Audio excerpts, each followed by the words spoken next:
Hello and welcome to IP Study video lectures. And today we are going to discuss chapter 5 from grade 8 social science, and the chapter is the Great Revolt of 1857. In this chapter we are going to cover these topics such as causes of the uprising, beginning of the uprising, spread of the uprising, suppression of the revolt, why did the uprising fail, and lastly the consequences of uprising. So the year 1857. So this is a very significant year in the history of India because it is in this year that India witnessed the Great Uprising of 1857 or the Revolt of 1857. This revolt is also called the First War of Indian Independence, and this year it was a turning point in the Indian freedom struggle.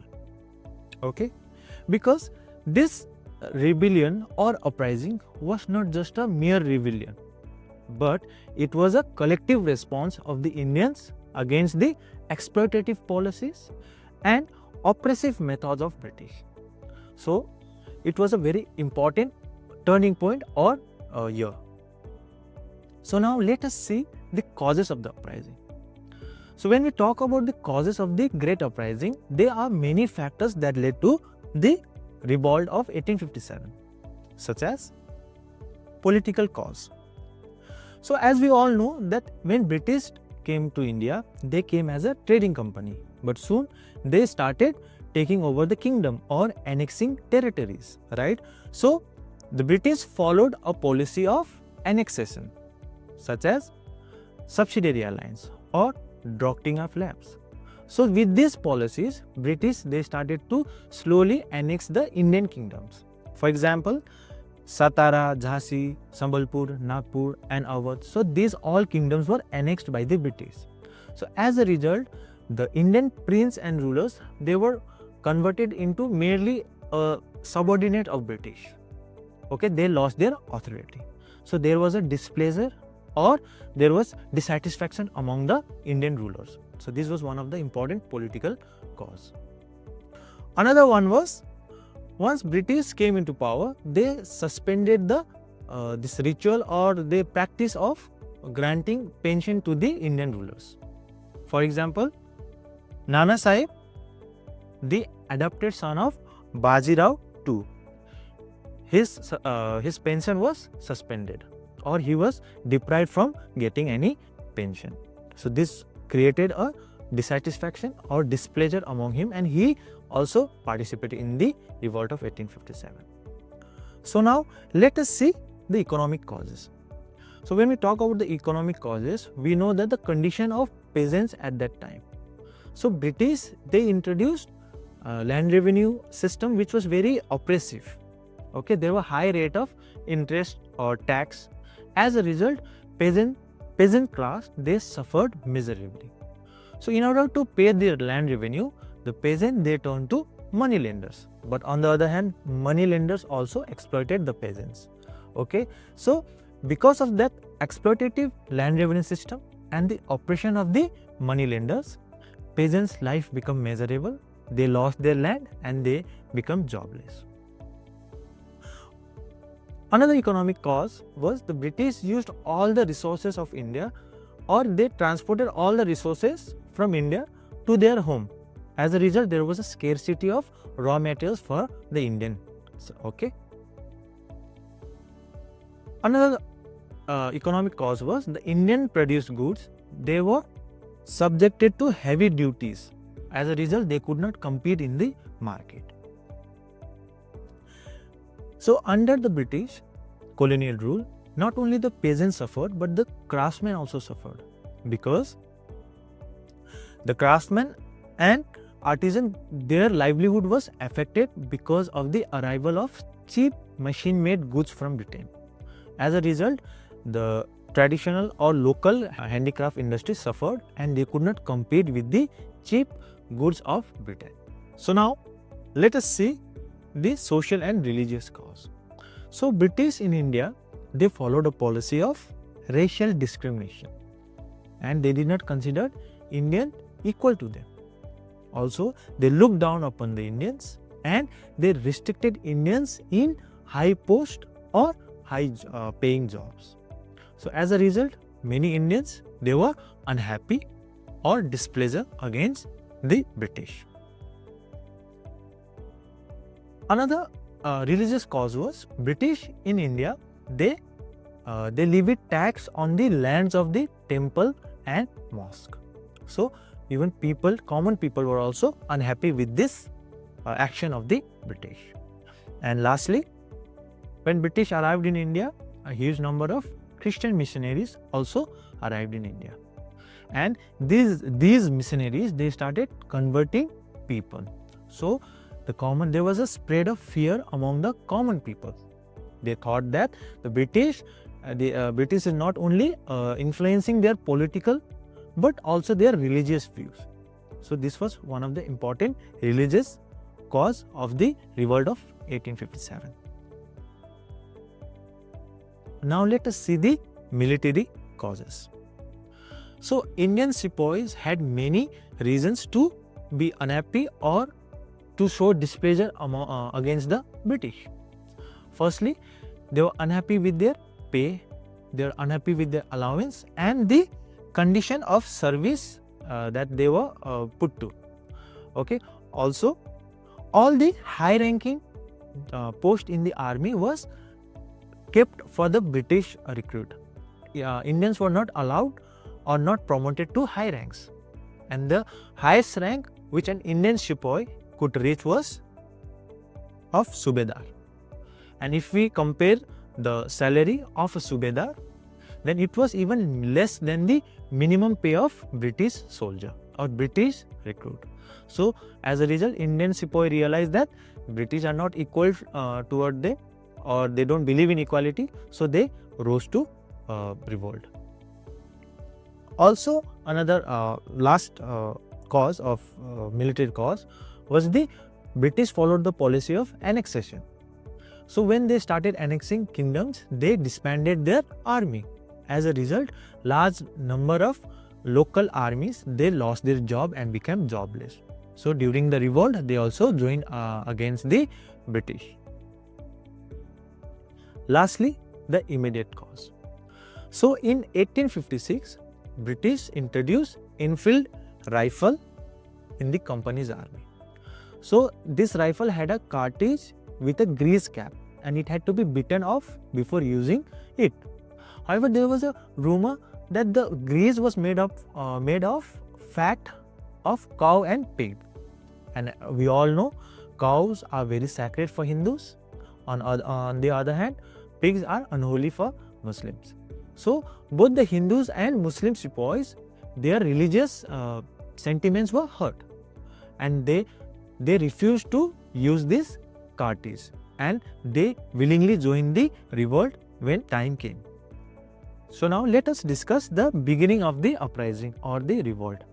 So on 29 March 1857, an Indian Sepoy named Mangal Pandey, who was stationed at Barakpur, he called upon his fellow colleagues or Sepoys, and they revolted and they refused to use the cartridge. Okay. However, Mangal Pandey, he was arrested and he was hanged on 8 April. But this did not stop his colleagues. Few months later, Sepoys in Meerut, they again rose to revolt and they also refused to use the cartridge. This time, all of them, they were arrested and they were sent for 10 years of imprisonment. This resulted into the uprising or the revolt. So now what happened on 10th May 1857? A few months after the death of Mangal Pandey, the Sepoys in Meerut, they rose to revolt and they killed their British officer. Then from Meerut, they marched to Delhi, where they also fought against the British soldiers stationed there, and there they proclaimed the Mughal Emperor Bahadur Shah II as the king or the emperor of the Hindustan. So this news, this spread to the nearby or neighboring states or regions. So people and the Sepoys from the neighboring regions, they also poured into the revolt and they also proclaimed their loyalty to the Bahadur Shah, and they revolted against the British. Thus, Delhi became the center of revolt of 1857. So now, let us discuss another topic, that is the spread of the uprising. So from Meerut and Delhi, the uprising spread to the central and northern part of India. And if you can see in the map here, the red triangles, these were the important centers of the revolt, like Meerut, Delhi, Bareilly, Lucknow, Faizabad, Kanpur, Jhansi. So these were all the main center of revolt of 1857. So in Kanpur, so Nana Sahib, the adopted son of Peshwa Baji Rao II, led the revolt in Kanpur. His troops were led by Azimullah Khan and Tatia Tope. However, in December of 1857, his troop was defeated. Azimullah Khan and Tatia Tope were captured and executed. Now let us discuss Jhansi and Gwalior. So Rani Lakshmi Bai, she entered the revolt and supported the rebel because her adopted son was denied the inheritance of throne using the doctrine of lapse by the British. So she captured Gwalior with the help of Tatia Tope, and she drove away Maratha chief Scindia, who was actually loyal to the British. But however, British again recaptured Gwalior and she died fighting on June 1858. So in Ara, the revolt was led by Kuwar Singh of Jagdishpur. Okay, he organized rebel group and also provided support to the different group fighting in Uttar Pradesh and central India, and he also gained some parts of Bihar. But however, he also died on April 1858. So now let us discuss the case of Delhi. So Bahadur Shah II was proclaimed the leader of or the emperor of Hindustan. So he wrote letters to the different chiefs and rulers of different princely states or kingdoms, and he encouraged them or urged them to organize confederacy of Indian states to fight against the British.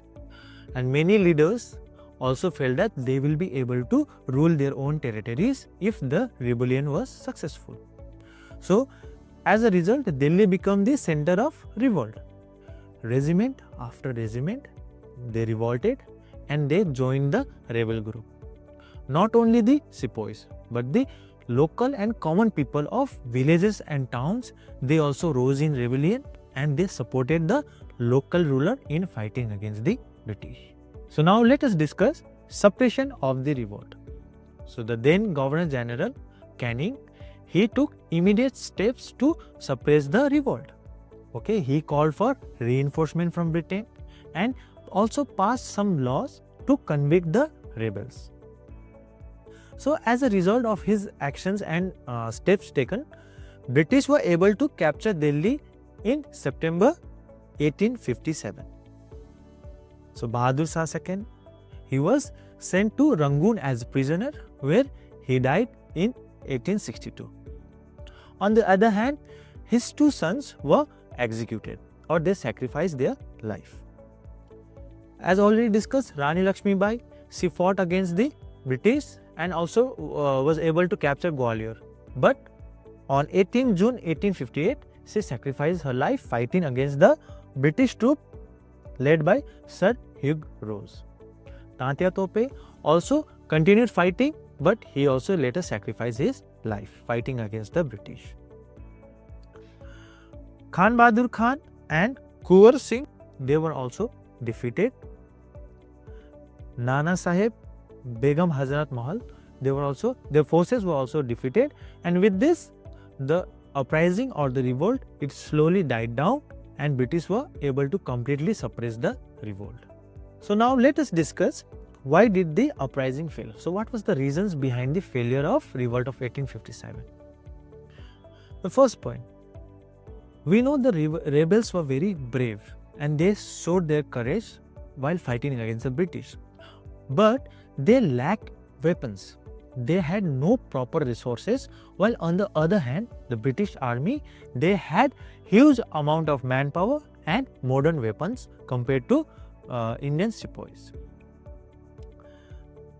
Second point, the rebel groups did not have any common plan of action, or there was a lack of central leadership. There were no coordination among one rebel group or another. So as a result, the British eventually they were able to crush the revolt with their technique and huge manpower and modern weaponry. So now let us discuss the consequence of the uprising. Although the revolt of 1857 failed to gain complete independence from the British, but it has everlasting consequences. So what was this? Queen Victoria issued the proclamation in 1858 and transferred the administrative of the company, East India Company, in the hands of the Queen or the Crown. Okay, so we can say that the Queen's proclamation of 1858 ended the company's rule in India. So let us discuss the changes introduced by the Queen proclamation of 1858. So firstly, the English East India Company's rule was ended and power was transferred to the hand of the Crown. Secondly, the Board of Control and Court of Directors were abolished, and in its place, a Secretary of State for India and the Indian Council were introduced. When we talk about the army was thoroughly reorganized, and Indians were divided into martial and non-martial races, and regiments were organized on the basis of caste, such as the Sikh regiment. British stopped the policy of annexation of Indian territories after the rebellion of 1857. So the policy of annexation came to an end. So the British also gave unconditional pardon to the rebels. But however, those rebels who were accused or convicted of killing the British officers, they were not given pardon or they were punished. The British Parliament enacted the Government of India Act 1858. And lastly, the designation of Governor General was replaced by Viceroy. So with this, we have come to the end of the chapter. Now let us revise few important points that we have discussed in this lecture. Revolt of 1857 or the Great Uprising was very important. It was a turning point in the Indian freedom struggle against the British rule. It is also called the First War of Independence. Though the revolt started in Meerut and Delhi, but it spread to the whole of northern and central India. The revolt was very strong in places like Kanpur, Lucknow, Jhansi, Bareilly, Gwalior and others. Though the revolt began as a Sepoy mutiny, but it soon transformed into a popular revolt where common people also joined against the British. We already studied the revolt was a failure, okay, and the causes or the reasons behind it was the weak leadership, lack of advanced weaponry and no centralized planning or central leadership. Though revolt of 1857 was a failure, but can we call it as a complete failure? No, because it led to the end of company's rule and many reforms and changes were brought by the British. So I hope this lecture was able to clarify many of your doubts about the chapter, and we will again meet in our next lecture. Thank you.